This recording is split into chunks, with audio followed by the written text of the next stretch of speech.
Hello everyone, my name is Kshitija Murdi and this is the screencast that I'll be doing to show the demo of setup YAML and task YAML and for running the application given. So these are the test set of tasks that we have to perform, and I'm creating two Ansible playbooks. The first playbook is setup.yaml to cover these tasks, and the second one is called as task.yaml to cover these tasks.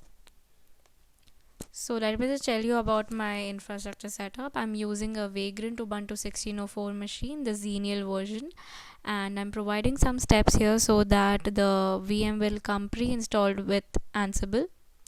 So here are the two YAML files, two playbooks. So let me start by running the first playbook, that is setup.yaml. I've given the host as localhost because there's only one machine involved and I did not create an inventory for that case. So all the tasks are performed, as you can see: installing Node.js legacy for Ubuntu 16, npm also for Node.js, and installing the forever package using the apt module. This I've done using the git module, and this is by using the npm module. And as you can see, the git repository has been cloned and it has the different files and folders.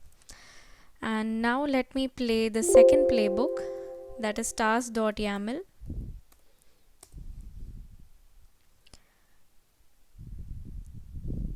So this is first checking what is the list of apps running.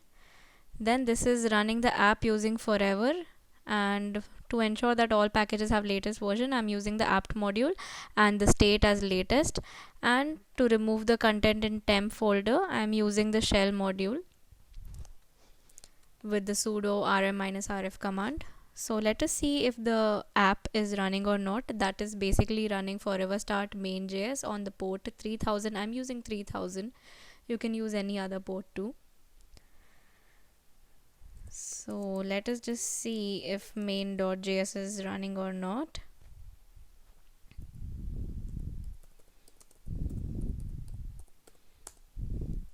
As we can see, it's running, and this is the private IP of my Ubuntu VM I configured in the Vagrant file, and this is 3000, the port that is running on.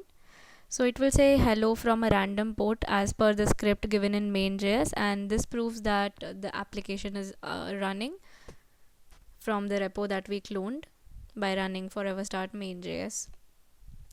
So thanks for watching.